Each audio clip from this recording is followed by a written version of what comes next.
Palestinian resistance to the occupation has been both non-violent and violent. Some of the violent resistance has been aimed at Israeli soldiers and civilians in the occupied territories, and some has been spilling over into Israel proper in the form of suicide bombers. Scene of chaos and destruction, rescue workers rushing to search for the living among the carnage. The centre had been packed. It was just before the Jewish Sabbath. Now shoppers lay dead on the street, victims of a suicide bomber. This woman came looking for her loved ones, not knowing if they were alive or dead. There was no mercy here today, no thought about the baby inside this pushchair, but the infant did survive the slaughter. This was a devastating attack on innocent civilians, and Israelis have reason to fear more days like this.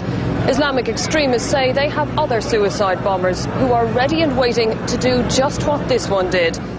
I was very close to the pizzeria bombing in Jerusalem in August of last year, and I got there, faster than the police did. And I saw an Israeli baby without a head, a woman with a chair leg sticking out of her chest. My reporting, for example, I'm pretty brutal about suicide bombers. I call them wicked.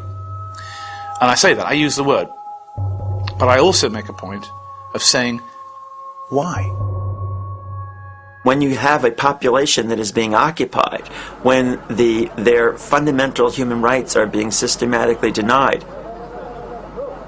when they're not allowed to move from city to city or from place to place without huge amount of harassment, when they're being subject to torture, when people are essentially in desperate conditions,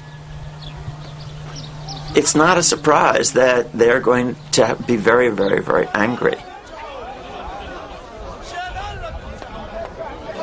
They feel so helpless in the face of a powerful Israeli army that some Palestinians think the only answer, and I condemn this, but some Palestinians think the only response to a powerful army is a guerrilla tactic, going into Israel and setting bombs off in cities. And there's increasing support for this among Palestinians because of the growing frustration of not getting anywhere. They're doing it with horrible means. It's something inhuman. I totally condemn it. But we have to understand that these are the effects of the occupation. In the non-American coverage, BBC, for example, the suicide bombings are generally put in the context of the occupation, that they are a response to conditions which are very dehumanizing to Palestinians and against which they are defenseless. The attack, a reply to Ariel Sharon's devastating airstrikes. We found the bomber's family in their modest house near Bethlehem. Not militants or gunmen, just ordinary people. Ariel Sharon has made good on his threat of a huge military offensive. And this may be the only result. More Palestinian attacks, not less. A suicide bombing in this supermarket today. Just what Sharon is trying to stop. But all the tanks in the world are no substitute for a political settlement. Today's bomber was not prepared to wait. Here, a brief glimpse of her face. Not a hardened fighter, but a girl of 16. But there is absolutely no understanding on the part of the American media, and hence in the part of the American population that's educated by that media, about what creates this circumstance. MSNBC investigates the mind of a suicide bomber. So hard for us to understand why they would be willing to sacrifice their lives in this way. Israel occupies. People strike at Israel against that occupation. They use means that I think are wrong means, namely the terror, and then Israel imposes punishment on the entire Palestinian people, which then generates a climate in which it's much easier for the terrorists to recruit. Praying when we arrived, the men who believe in suicide bombings. All are senior militants, the kind Arafat has promised to arrest. They kept their guns by their sides for our meeting. The Israeli Security Cabinet has agreed to still further intensify its operations in the West Bank and Gaza Strip.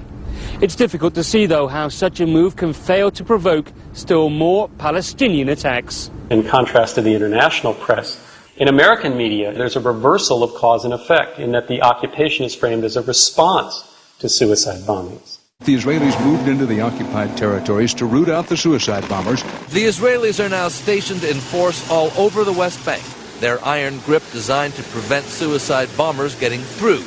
And it's true that, Israelis do feel insecure, and they have very good legitimate reasons for feeling insecure.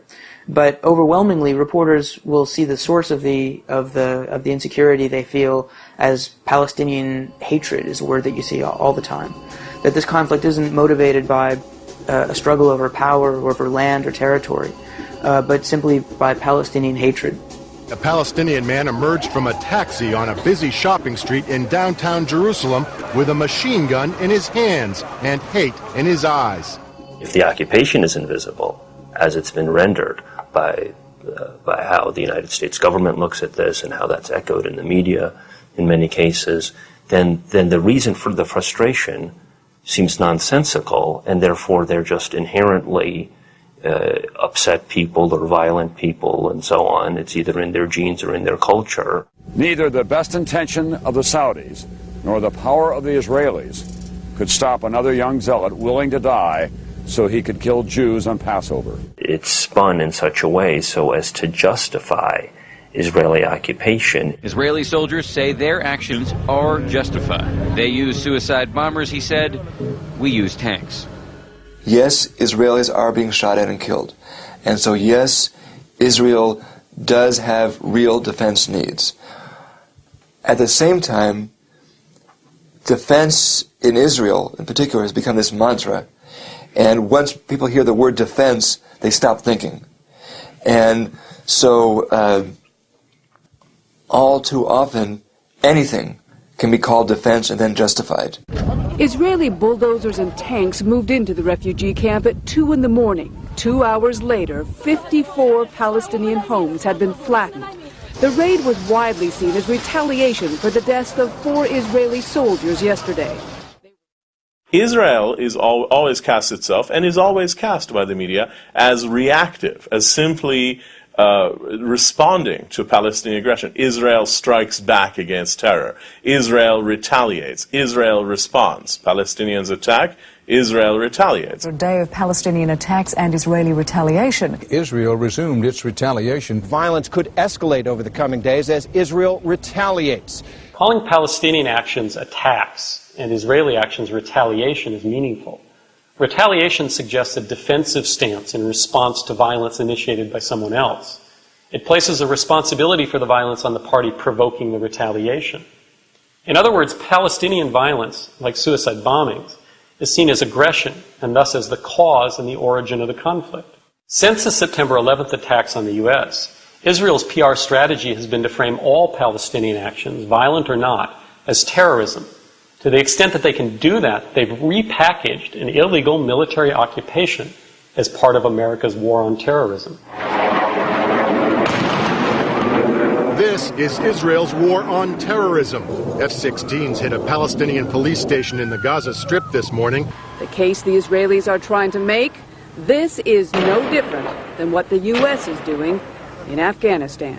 Prime Minister Ariel Sharon declared on national television tonight that he was determined to root out what he called the terrorist infrastructure in the Palestinian territories. The Israeli Prime Minister Sharon said his nation has taken many steps to cooperate in the search for peace, but the only thing it's had in return is terrorism, terrorism, and more terrorism. Israel has made Americans empathize with its position by linking itself emotionally to Americans' 9/11 experience, making a connection where there really isn't one. It's been breathtaking how American journalists have allowed themselves to be manipulated in this way. A New York delegation toured suicide bombing sites in Israel today. Mayor Rudolph Giuliani said the people of Jerusalem and New York City stand shoulder to shoulder against terrorism.